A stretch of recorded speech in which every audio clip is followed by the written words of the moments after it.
with it. Okay. All right. So, of course, everyone was asked to get through all the tropes as best they could today. So, what we'll do is a quick review of them, but then really dive into the heart of the matter, which is learning how to apply them to the Chumash. So, starting from the beginning, we will do a quick review. You can repeat after me. Hopefully, you know these. Merchatibcha munach et nachta. That's the comma et nachta. Second group, the only new trope is sof pasuk. Merchatibcha. Mercha sof pasuk. Group 3, now tropes that are over the word kadma. Mapach pashta. Munach katon. Good. 3a. Yetiv. Yetiv, of course, looks like a mapach, but it comes in front of the word. And I told you it can be triangulated in our Trope Trainer edition. One more time. Yetiv. Munach katon. Group 4. Darga. Tevir. Good. Of course, I say good and I can't hear you, so I'm just giving fake encouragement, assuming that you guys know what you're doing. I hope you do. Good. 4a. Mercha Tevir. So, as you recall, I mentioned that some of the tropes change the melody depending on what group they're in. So, the Mercha before Tevir, of course, has a different melody than the usual Mercha we're used to in groups 1 and 2. Those are the prevalent and predominant ones, but in front of Tevir, let's say 1 out of every 100 times, it could be that one. Keep your eye out for that. Munach, of course, is the main trope that changes all the time, right? Great. Group 5, quotation marks, Gershayim, Munach Revi'i. Now, if you have two Munachs separated by a line, which is called a Pesik, that first Munach has a unique melody. Munach, Munach Revi'i. Good. Now, we had Kadma starting off group 3. Now we have Kadma ve'azla. The mirror image is the azla. Kadma ve'azla. Good. Kadma geresh, which looks similar, but there's a slight difference we'll talk about in a second. Kadma geresh. And geresh, the difference between that and the azla, which comes before it. Geresh comes on the first letter of the word. The azla, or be'azla, comes anywhere other than the first letter, so somewhere in the middle. And the geresh would be bold-faced if we use the Trope Trainer edition, which I'll provide for you. One more time, 6a. Kadma geresh. Great. Group 7, here's where they get a little more complicated, more notes. Munach. Tili shagedollah. And the mirror image of that, which comes always in the last letter of the word. Tili shaketana. With the munach before it. Munach. Tili shaketana. Good. These munachs are all the same. Groups 7, 8, and 9. Same munach again. Munach. Hazer. That's like the backwards number 4, or the almost like a P missing the top. Good. Group 10. Munach, zarka, munach, segol. Two munachs. Two new munachs in this group. Munach. Zarka. Munach, segol. Segol is, of course, the same name as the vowel, which looks identical, 3 dots in a triangulated shape, but the vowel comes under the word, which we call segol. That's the S sound.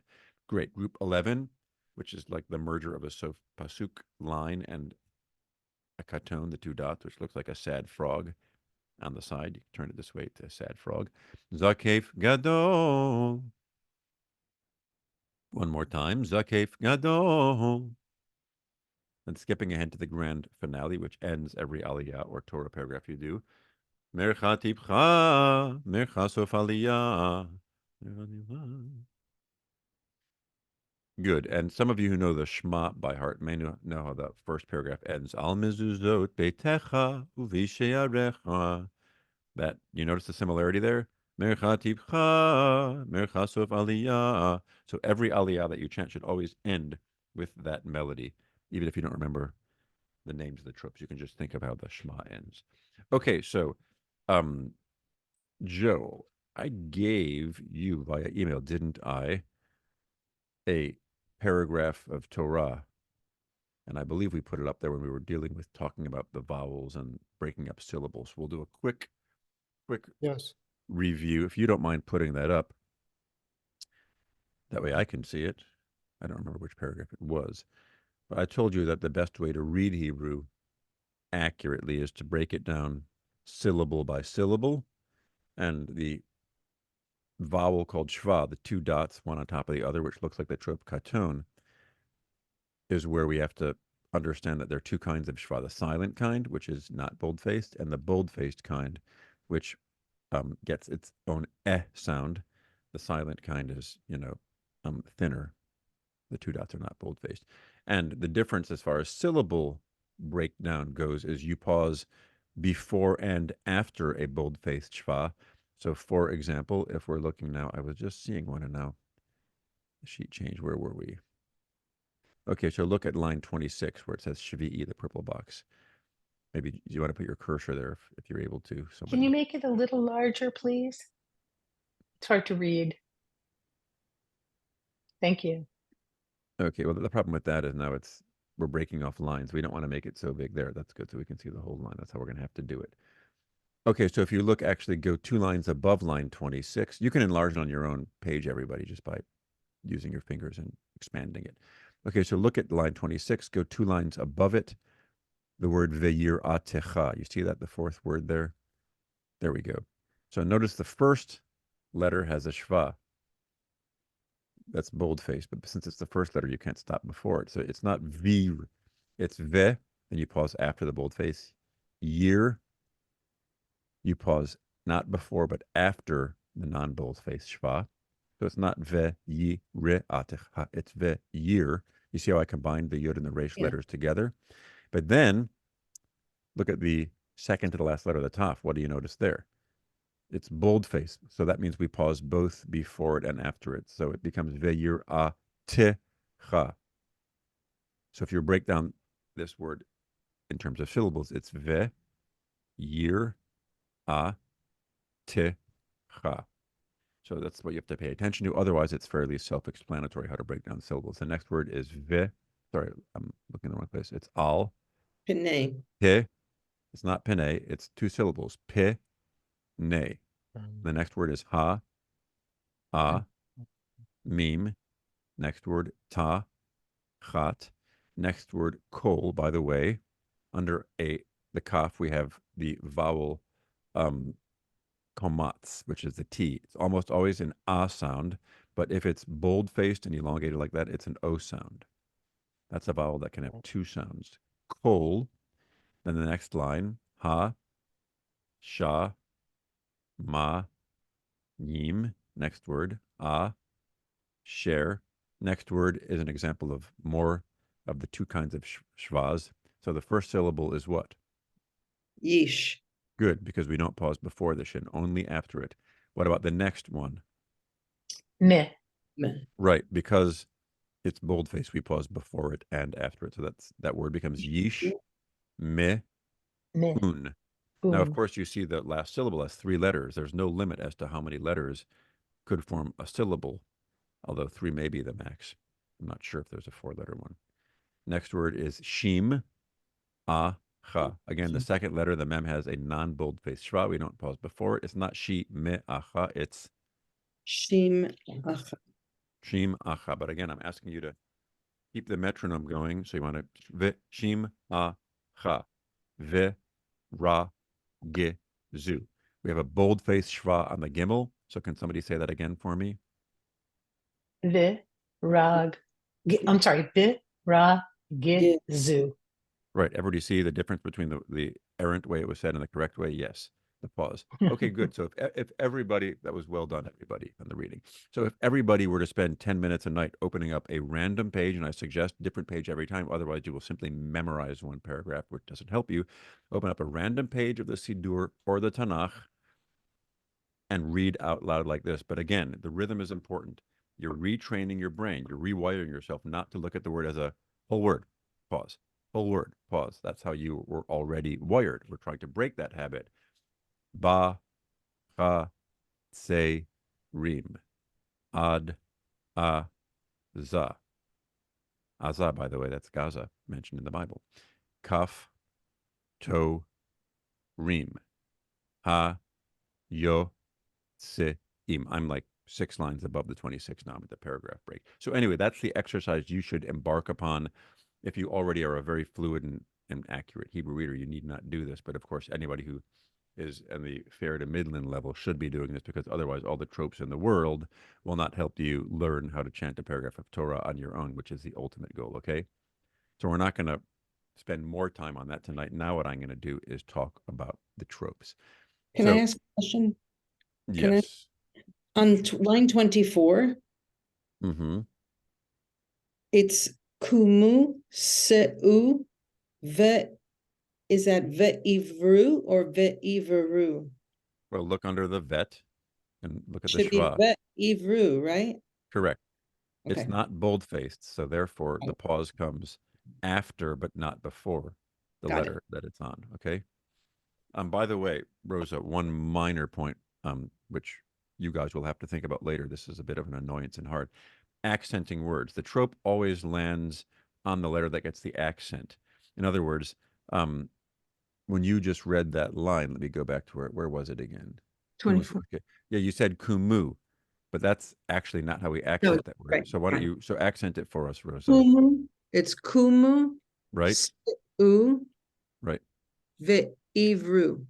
So did everybody hear how she did that correctly? She now emphasized every syllable that the trope landed on.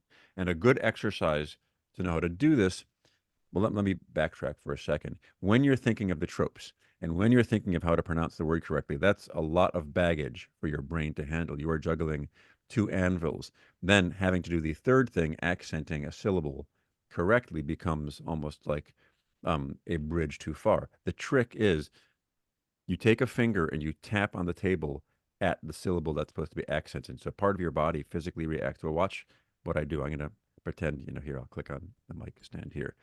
If you're just reading it, forget the singing, you would go kumu, seu, ve'ivru, et nachal, arnon. By the way, if it's on the last syllable, the trope sometimes would be a little past it, but that's fine. You accent the last syllable, even if it's like on the last letter. And the last syllable is really the letter before that second last. Re'e, natati, v'yadecha.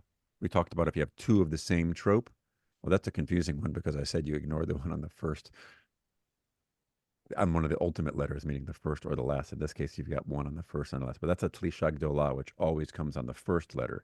Therefore, if it's a trope that always comes on letter X, meaning always at the beginning, and there are 2 of them, you don't accent that one. They draw in a second one to show you that you're accenting a different one. Remember how I said Tlisha Gdola is always on the first letter no matter what?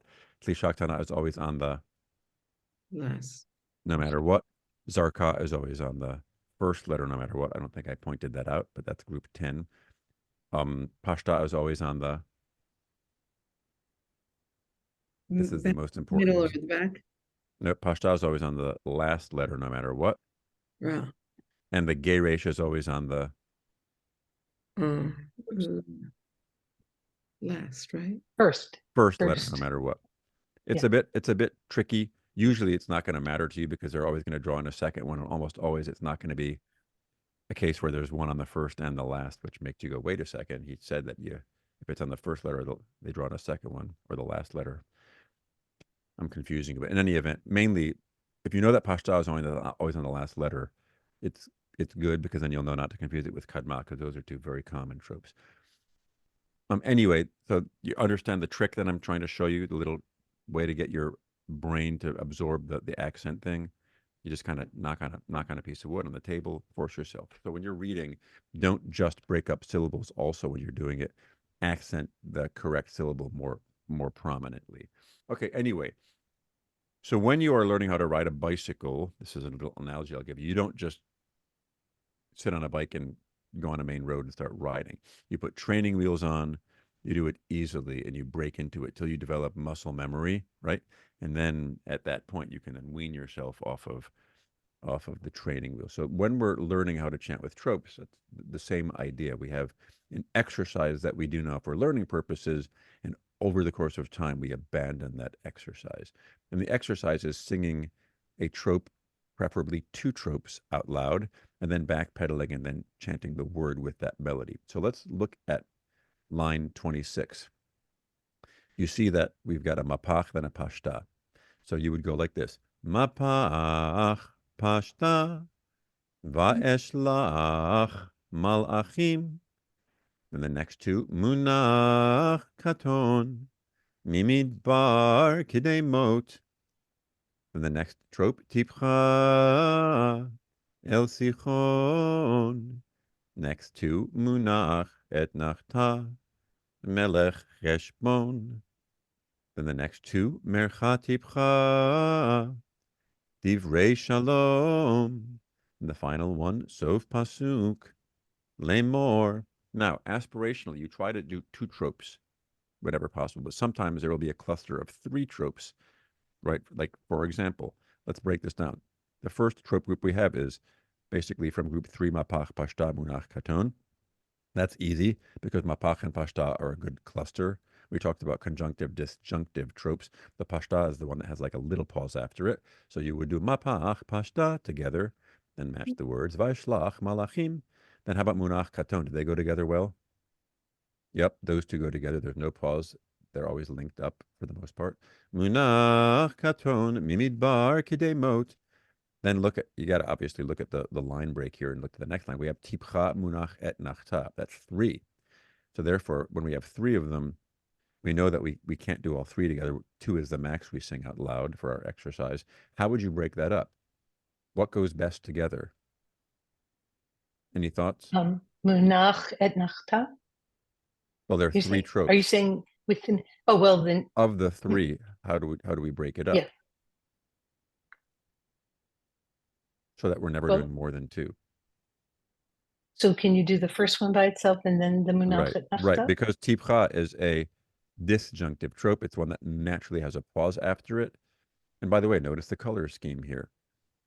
It's usually the orange-red ones, which are the disjunctive. The red ones are always disjunctive, meaning it's easy when you see a red trope, because then you always pause after it.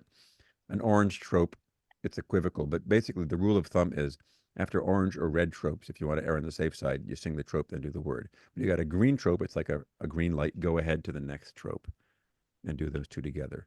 But basically, the other way to do it when you don't have a color-coded thing is you'll get used to which tropes go well. So if I went tipcha, mercha, tipcha, munach, that wouldn't be normal, would it? We never sing tipcha then a munach.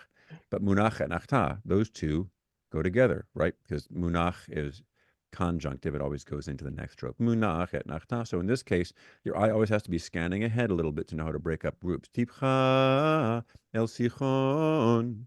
And the next two, munach et nachta, melech cheshbon. Now we've got how many tropes till the sentence ends now? Anyone else want to try to yander a guess who's not been participating? 3. Okay, that's Joe. 3. Okay, Joe, break it down for us. How do we break this up? We would do mercha tipcha, the first two, and Correct. then we do the sof pasuk. Right. as it's So the sung. easy reason is because the tipcha is an orange trope. So like I told you, or red, I can't quite tell, but it's the same difference for our methodology here. The green one, you always go ahead and do the next one. So mercha tipcha, but it's also because tipcha is the disjunctive trope. Mercha tipcha, divrei shalom, and sof pasuk is the last one left. So sof pasuk, lemor. Now we have line 27. My eyes are failing me. Oh, that's just schmutz on my screen. That's munach katon, right? As we indicated before, those two go together, plus the munach is green, so it's easy. Munach katon, e'ebera ve'artsecha. Now, the wrong way to do that, accenting-wise, would have been e'ebera ve'artsecha. Do you hear the difference? Yes. E'ebera ve'artsecha. That's the correct accenting.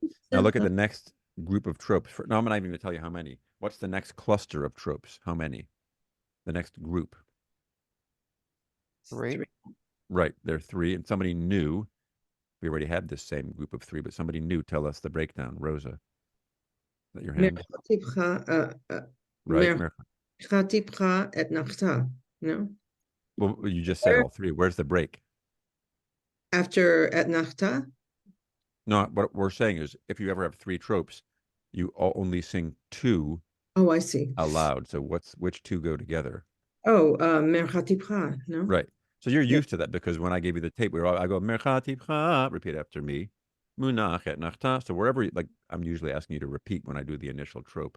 Your ear is kind of used to these breaks. I find it a little bit counterintuitive to do it this way. I find it easier to do it like with the clusters as they are written, but Yeah, you know. from my experience, which is more than I wish I had, with having done this for too long, most people's musical memory runs out after a disjunctive trope. When you go on to an other one, usually by the time you get to the end, you will screw up the first one and not realize it. So it's not worth doing it. Almost everybody, non-musicians especially and included, when you sing at most two tropes, will have a very high accuracy rate. Beyond that, it starts to dip precipitously. So I do not suggest doing that.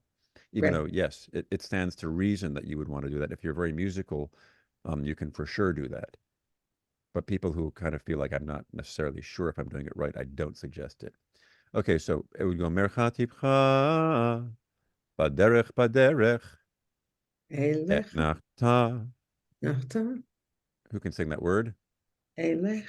Anyway, Good accenting. Now we have, what's the next cluster or group we have? Merchatipcha lo asur. Well, the whole cluster before we break it down into two. I'm saying what's the whole group? To the end, right? Lo Right. asur means Now, let me point something out. You see the purple box there that says maftir going horizontally. These purple boxes tell us where aliyot end. So shvi'i, the box where we started, means the seventh aliyah. But there's one confusing thing about the seventh aliyah. Seventh aliyah goes from 26 until where? The end of the page. I don't know if you guys know this, but everybody says, how many aliyot do we read on Shabbat? It's one per day of the week. 7 aliyot on Shabbat. We read 3 on Mondays and Thursdays. Shabbat gets the greatest honor, even more than Yom Kippur. Yom Kippur, how many aliyot do we read? 5. Nope, that's Rosh Hashanah. 6. Oh. 3. 6. Oh, 6, Shabbat. okay. The rabbis wanted us to consider Shabbat the most important day of the year, even exceeding Yom Kippur on a certain level.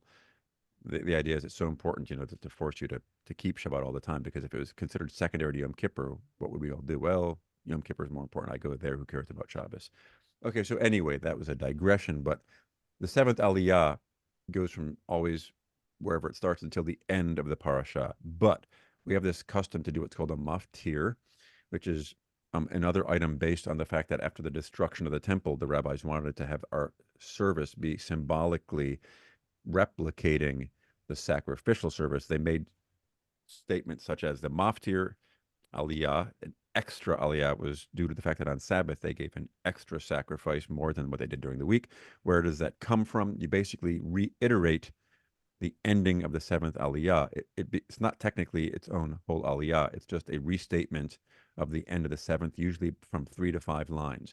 On special occasions and holidays, there's a discrete, entirely different maftir, which tends to be somewhat lengthy and sometimes even from a different book of the Torah, but 95% of the time on a regular non-holiday week, you just take the ending and it's just called from that. Now notice that what looks like the seventh aliyah looks like 2 sentences. No, the seventh aliyah is the whole thing. The maftir is then a restatement from line 28 through 30. The rule is you have to have minimally 3 verses to constitute an aliyah. Anything less than that cannot be an aliyah. There are all sorts of rules for everything when you're Jewish, and this is just one of them. The idea is almost to give respect to the Torah. Like, you don't get up there and open it and have somebody come up and say a blessing for a pithy segment. You have to at least have something, large bite size. Okay, so anyway, my point is that's not the grand finale, even though normally when your eye sees a purple box, you should have that alert. Oh, this is the end. Why would you have to have the end alert in your brain if you see a purple box when we're talking about tropes? Why is that important, Ariella?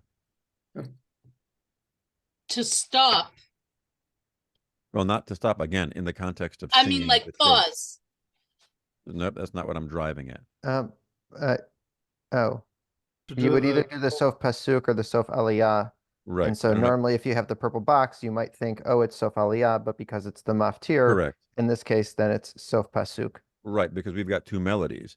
Mercha tipcha, mercha sof pasuk is how you end a generic sentence. Mercha tipcha, mercha sof aliyah. It's a grand finale, so it is important to know that. Now, if we jump to the bottom of the page, let's look at line 30. Let's do that one now, and then we'll deal with the whole sof aliyah. So, what's our first cluster? Somebody, I want you guys to start taking command here and telling me what our Munach cluster. Revier. Right, who remembers how to sing Yeah, that? Munach Revier. Munach Rivi.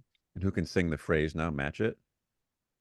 Below, below, above. Good. Let's rotate through this so we get everyone to have a chance. Now, look ahead. What's our next cluster? Somebody else tell me how many tropes and then which they are.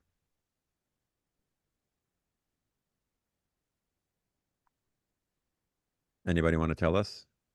Pashta Munach Katon. Good, Joe. So that comes from which group? I mean, you don't have to know the group, but I'm just curious if Group you're 3.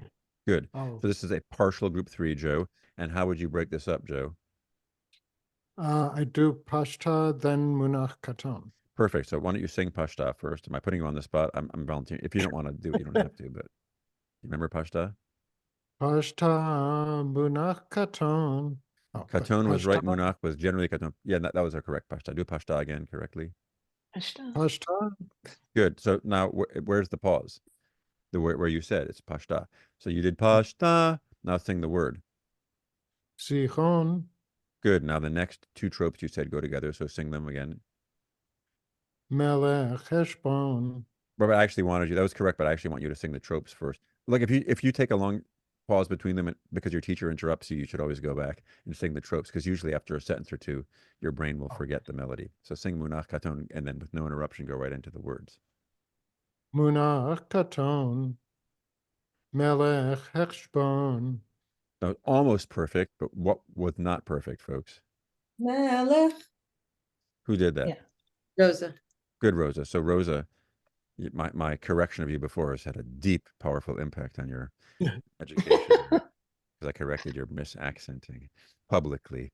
Shame on me. But so Rosa was correct. She noticed that Joe put the emphasis not on the mem, but later in the word. Now, Joe's instinct was actually correct. Do you recall that I told you that if you were to guess in Hebrew where to accent a word, it would be on the Second. end, the last syllable. Almost always in Hebrew, last syllable. So, Joe, your instinct was right. However, in That this was a case, rookie mistake on my part. it was what? That was a rookie mistake on my part. Well, the bad I carpenter should have blames known the that tools. Melech is accented on the first syllable. Yes, that's right. Okay, next two. Well, I shouldn't have said two. I just gave the answer away. But let's have a different person tell us what the next clause is here, please. After Melech Heshbon, somebody who hasn't participated yet. Ian, is that your hand? Yeah. Ha'avirenu bo, and that's, I think, is that Tipcha et Nachta? Good. So now sing Tipcha et Nachta. If you can, then right into the. Tipcha et Nachta. Now sing the word. Ha'avirenu bo. Bo. Or Bo. in that case, you could just bow. Sometimes if it's a two-syllable trope in a one-letter word, you can shorten it, like Havirenu bo or Havirenu bo, whichever your ear likes better. There's no real hard, fast rule there. Okay, great job on that one, Ian. Next cluster. This may be a trick question. Spoiler alert. Let's see, haven't heard from Rachel. Oh, good. Rachel, I was just about to be a mean teacher and calling you. That's Telly Shakatana. Good. Now, you were correct not to say Sof Pasuk Lishaktana. We had this convo, but I know some of you guys are in and out. So why would you maybe have thought it was Sof Pasuk Lishaktana? Because the symbol for the Sof Pasuk is under the key, but I think that's just where that accent goes, But right? what word? You're going to win 3 Cupid dolls tonight if you can tell me the name of that thing which looks like a Sof Pasuk. Pasik.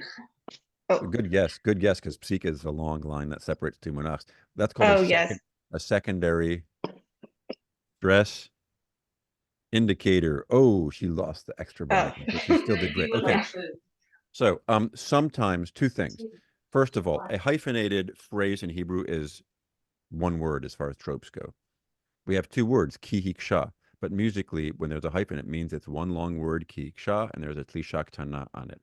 Sometimes on one word, even in Hebrew, you will have the strong accent point and the weak accent point. If a word is really long, that's just how it is in every language. You kind of have most syllables get no accent, some get like a little weak one, like Philadelphia. The del gets it, but the fi gets like a little bit Philadelphia, so that the I is almost a secondary stressed syllable. So that line sometimes either will show us the secondary stress on a word, which really isn't that important at all, or what happens if there's a hyphenated phrase with 2 or 3 words and only one of the words has a trope?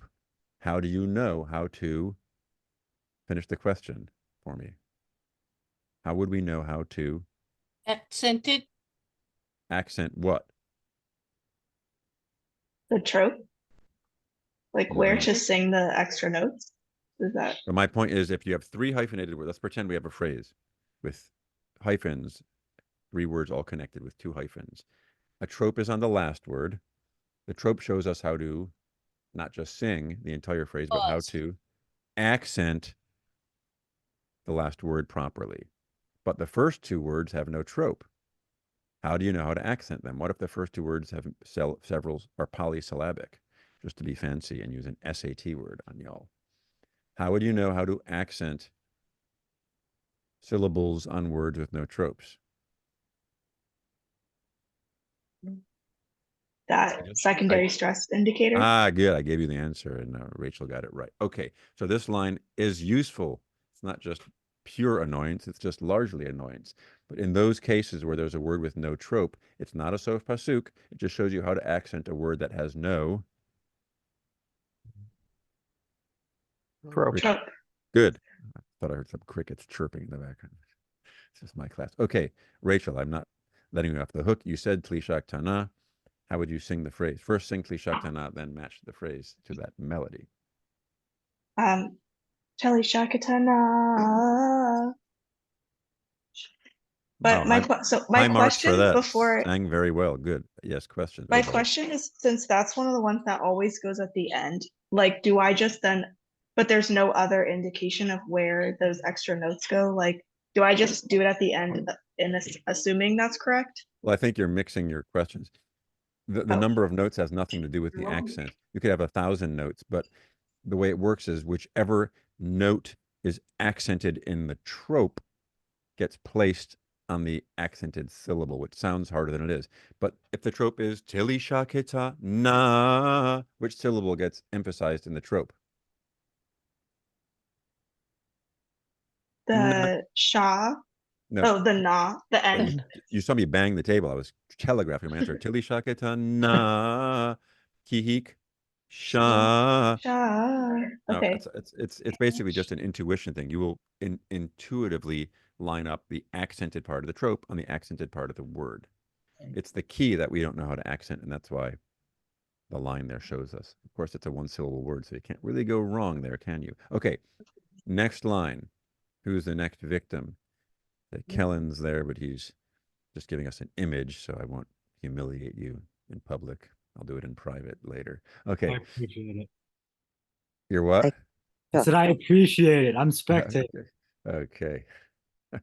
Yes, well, Joanne, how about you? Any interest in trying to do the first phrase? God, Mafia's law.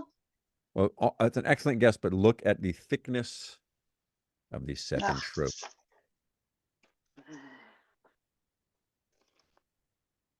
Is it thicker than the kadma? It is. Otherwise known as bold-faced, otherwise known as, what's that trope? oh, Curveball came your way. indeed. It's almost kadma ve'ezla, but what's very similar to it and is bold-faced and lands on the, it's usually on the first letter, of course, in this case. Gay So Reish? this is a gay rush. Gay Reish? Gayresh, right. Gay rush. Good. So now sing kadma gayresh together, please.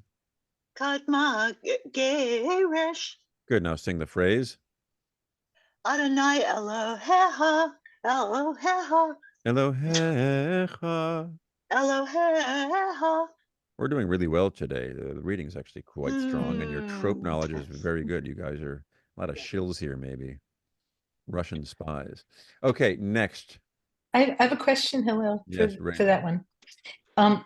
Although I would have put the accent just where is it? Was it Joanne did it? But for Adonai, we're not reading the letters literally, and Right. we're saying Adonai instead of Yud Kei Vav Kei. So is it always Adonai? Is that Yes. how we always accent it? Okay. Yeah. It's also the ah vowel is there. Well, it's a little confusing, this whole rule, but yes, let's just suffice to say yes. Okay, so who can do the next phrase?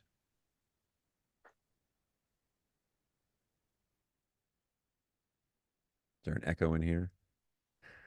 Anybody? Well, This is easy, guys. This is just one trope. Rivi, Rivi, Okay, so sing Rivi. Rivi. Good. Now this is a That's kind of hyphenated off. phrase. Well, that Okay. was no. Et ruchi. I'm sorry. Et rucho. Et rucho. Okay, great. Really good job. Next phrase. We're coming to the end here. Pashta katon. Good. Who said that? Is that Rosa? Yeah.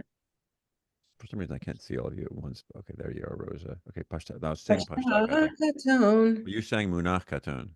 Oh, yikes! Sorry. Wait.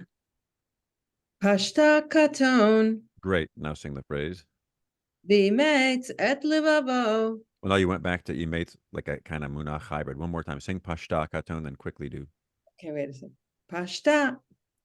Pashta katon. V'meitz et livavo. Ve'emates. You're adding a note.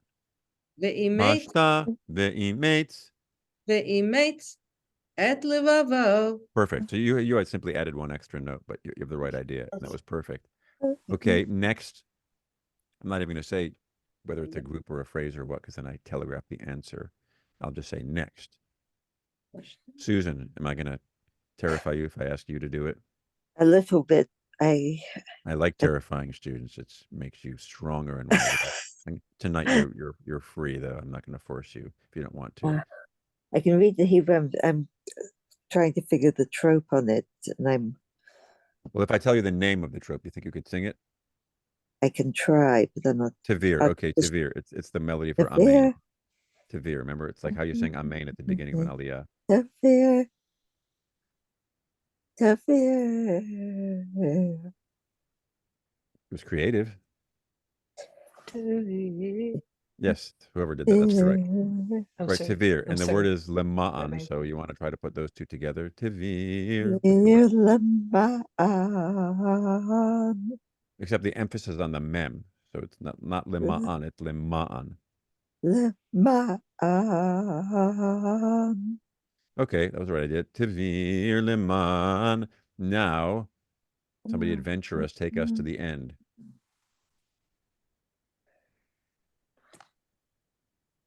Because we ran out of words, this must be the end, right? And what does that indicate to us? It's the Mercha Tipcha, Mercha Aliyah. Mercha Sof Aliyah. Great. But do you want Sof Aliyah, to I'm sing sorry. that for us? Well, no. Okay. I'm not going to force you. You've been participating well. Anybody else remember how the grand finale one goes? Mircha tipcha, mircha sof aliyah. Great. So, Joe, do you want to do the words too? Tito biadcha kayom hazeh. Oh, you did everything right, Joe. You made up for the accent error before. You got all the accents, the melody right, and the pronunciation perfect. Okay. So that's how the Aliyah would end. So let me ask you if you have any questions about what we are doing. Be honest if you have no idea why we're doing this exercise. Rosa, were you just saying hi to me? No, there was one before that it was like two munachs next to each other without that I didn't know quite how we would do, but I'm trying to find them now. In There was this Aliyah? Yeah. Hang on. Or maybe not. Or maybe well, not. You'd have to show me. On this There page. can be. If there are two munachs with the line, the psik between them, it's Here it munach. is. It's on Where? line 24. Line 24. Oh, yeah. So that's a case of you just do the same munach twice. That comes before Tlisha Gdola. Munach, Tlisha Gdola. Munach, munach, tzlisha gedola. Right. So it becomes re'eh natati v'yadecha. Okay, so let me explain now the methodology. So let's just say we're going to pick a point in 6 weeks where you guys each do an aliyah or 3 verses or whatever it is. What you start by doing is reading the Hebrew, like I asked you to do, syllable at a time. Just get the pronunciation as good as you can. Then let's say you spend 5-10 minutes doing that. Then you listen to the recording of the tropes, which I gave you. Let's say you listen to it twice in a row. Then you do this exercise where you go mapach pashta va'eshlach malachim unach katon mimidbar kedemot. Call that the training wheel exercise. But I hope you all understand that when you're actually reading out of the Torah, which I just did, will you not be doing? You won't be saying the tropes first. Right. You'll just be going va'yeshlach malachim mimidbar kedemot. So now, here's the interim step. First, you sing the tropes out loud, like I did. The interim step is you whisper or internally sing the trope, but you don't just launch into it. You take the same exact amount of time. It's just not audible or barely audible, like this. Vayishlach malachim mimidbar kedemot el sichon melech heshbon divrei shalom lemor. Did you follow the second step?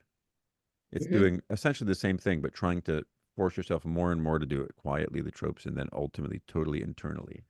Then the final step is when you're basically sight reading, like a musician who's not saying that's a C note and then it's a G note. You're just at the same moment plunking what you see.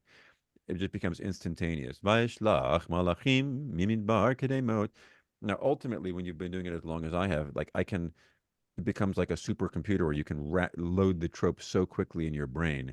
It's almost simultaneous. You can just really quickly, while you're singing one phrase, you develop the skill of like looking ahead to the next phrase. While I'm going, Vaishlach malachim, I'm already thinking, Mimidbar kedemot. While I'm singing that, I'm already thinking of the El Sichon, and I'm already thinking of Melech Heshbon. So that's something to aspire to. But the idea is that you ultimately start getting the hard drive spinning faster and faster in your brain. So the trope loads faster and faster.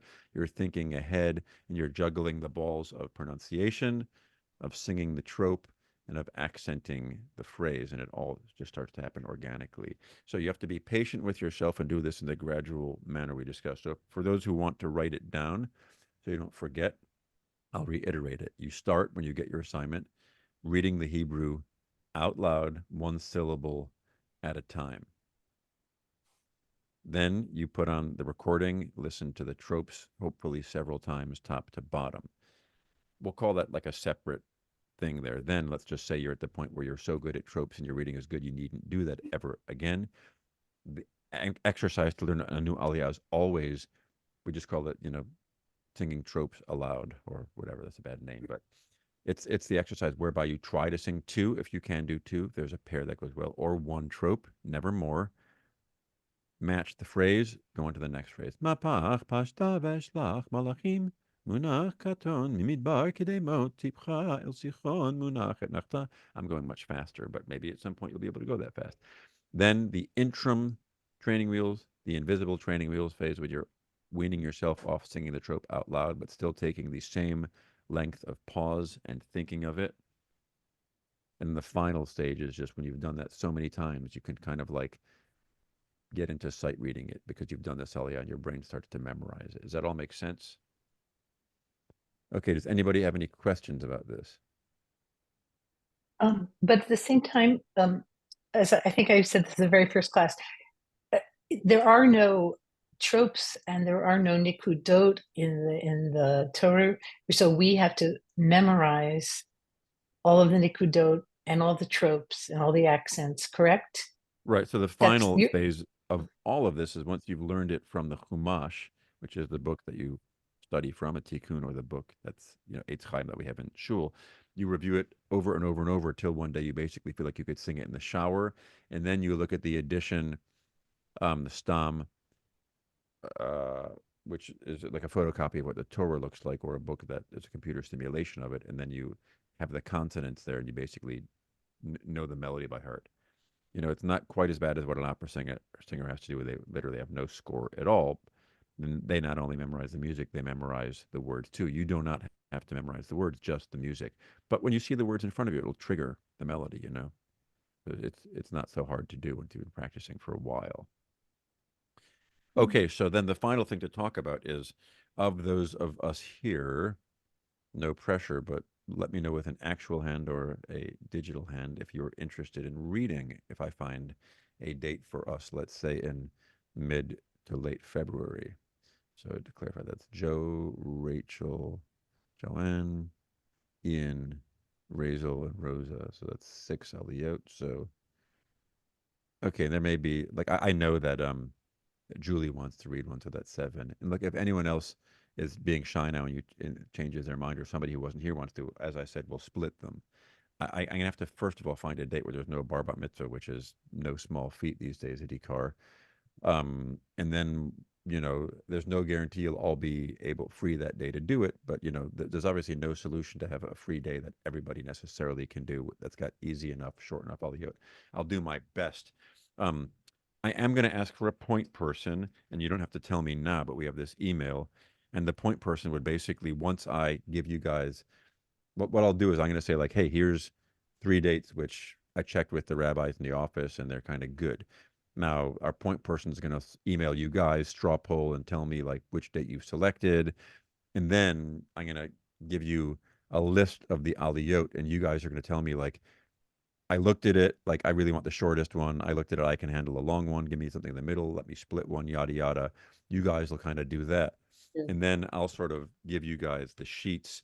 You guys can do the learning. It's going to basically be, I don't want to give people recordings because that's completely against everything that we're talking about doing here. If you really get stuck, you know, you can always have me send you something, a recording of a phrase or something, but you're going to do your best to do this.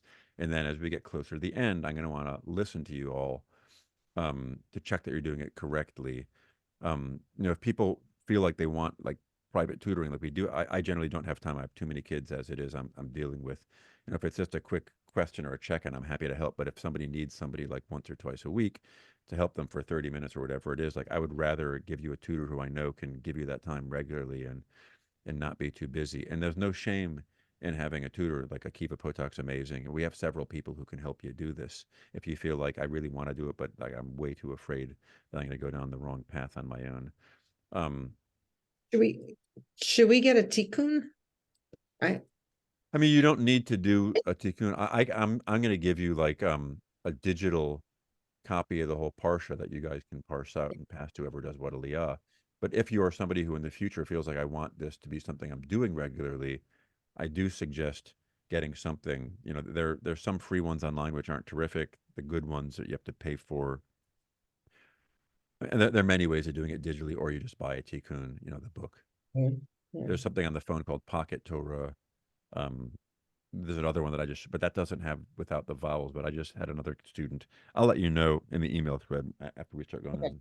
There is one that I found which has both. The problem is they don't have the triennial reading. It's all like Orthodox people who do these things, and then it's a little harder to find your way around, you know, on a triennial reading, which is what we're doing. But that's not the biggest deal. At least all the text is there. Right. So any questions about that next phase of what we're all trying to do? Okay, so you don't have to tell me now, but if somebody is willing to be the point person, that's helpful, just because there's always just a lot of back and forth, and I'm probably going to drop the ball if there are too many of these things, asking too many questions about like, are you in town Monday to this? Can you come this day? You know, there's going to be some of that. Maybe you guys want to make a Google Doc, which I also am talentless in, but there is a way to just have something where you send it out and say, here's the 3 dates Hillel proposed. Put your name down on the one you can do. And then once we get that, like here are the aliyot on the Google Doc, put your name next to every aliyah you think you could do, and then put a name with a check next to the one you want to do, whatever you guys, like that's the stuff that I would ask you guys to do. And then like, I'll definitely make sure that you guys have it all divided up in a fair way that you're all comfortable with, and then I'll check in with you and on you. Make sense? Yes. Okay, great. So does 6 to 8 weeks seem like a reasonable time frame for something that's, let's say, 3 to 5 psukim for most of you? I mean, I can't swear to it because, as I said, they're usually averaging that length, but for all I know, like the one day that's free, it could be a little more brutal, and you'd have to be open to sharing it with people. And there's, again, no shame in doing that. We do, I call it like tag team, like wrestling, like you just do it and then somebody just grabs the yod and you don't, and that just means that not everybody gets a Sof Aliyah melody, which I don't think you're going to lose sleep over. Just means only the person who reads the final segment would, but no big deal. Okay, so any final questions? Okay, great. So I hope everybody learned what they needed to learn from these sessions. They're all, as far as I know, recorded, correct? So if anybody wants to go back and watch them, if there are things you're unclear on, I would suggest doing that. And yeah. There is one more class scheduled next Thursday, just so that you know. Oh, Whether that would be I'm not sure why they did that. That may be an error. First of all, it's the holiday week. So I think it was just some mistake because when they first put on the calendar for Mondays, they had everything right. And then whoever then changed everything probably wasn't aware of the conversation. So there isn't another okay. actual session. We've gone through everything. So from this point on, it's just me after you guys have picked your parts, like doing it individually, but we're not going to be all together at the same time with that stuff. But thank you for pointing that out. In fact, I wonder if, I can email IKAR to have them take that off the calendar. Yes, that'd be awesome. Thank you so much, Ariella. Thank you for all the help you've given Ariella thus far, not just in Maine, but for this, for administrating and helping. As always, you're awesome. Very grateful. Okay, folks, it was fun, and I will circle back to what I said at the outset. If you want to do something and not just be a one-trick pony, you can't just expect to do this one time, even if you work hard for this and you put it away. Like there's little chance if you're not 12 years old that you're going to maintain this. I mean, our brains, I already know, and I'm only 23 and I've already forgotten. I forget stuff very regularly. But no, really, it's like if you want this to be something that stays with you, I would say, 3 times a year at a minimum, you should try to do something small. Otherwise, look, it's not the biggest deal if you forget a lot of it. You have to go back and brush up with the Trope recording again and get back on the horse. It's just, it takes longer every time. The more you stay away from this, the longer getting back into it will take you. So for those of you who are hoping to kind of get in the rotation, that's what I suggest, like every 3-4 months, whatever it is, try to find something doable. And Makes do you, sense? and at IKAR, do you have like a Google Doc where people just volunteer, or how do you volunteer for something like Right. that? So 2 ways. If people are like get to the point where they're like really strong and we call it the Torah core, like people who are reading regularly, they're on an actual mailer we send out. If you're somebody who's like, I want to read every 3-4 months, like sporadic, I would just say you just have to email me directly, because I don't want to, it's just going to be annoying to you to be getting an email literally every single week with the thread, Mm. and it's also, it's just like, it's simpler for us just to have the people who we know are like really trying to like read every couple of weeks. So that's what for most of you, I think the reality is it's going to be like, you'll send me an email and saying, hey, I'm game for one. I need like 6 weeks, anything in, April you got. And I think you have my email, right? Because I'm on that same thread. Yeah. Yes. Hillel IKAR. So that's what I would suggest. And if it ever gets to the point where you're like, and just being totally straight, we've never had a student who has gone on to be like a weekly reader, which doesn't mean it can't happen, and it may happen. I know Julie wants to get into it more regularly, but if other people here like get that skill and really want to do it, that would be amazing. Usually that's how it works. So just being straight with you is like the people who learn this well from the class usually just send me emails and they read several times a year, which is also awesome. But it's easier probably for you so that you're not constantly getting threads, because it's not just me sending out a Monday email, then it's like Monday afternoon, 3 people responding, and then 7 people the next day, and then 4 people going, I'm out of town. You're just going to be getting barrage. So it's like, you don't want that. Right. Cool. Thank you. Oh, Thank you. All right, everybody. Thank you for participating. Thank you. Yes. thank you very much. Thank you so much. Thank you so Thank much. you Yeah. so much. With Really pleasure. enjoyed- Thank you. He surfaced. Kellen is a real human being now. Now he knows I can, now that I can not call on him because class is over. You I unmuted. can that attest technique. Callan is a real human being. I am a I real know he is. I just didn't know if he put his avatar there for like to get like class credit for his class soaking with it Ellen in. Morris. I gave him credit anyway. He showed up. He showed up. I gave him credit. I'm a pushover teacher.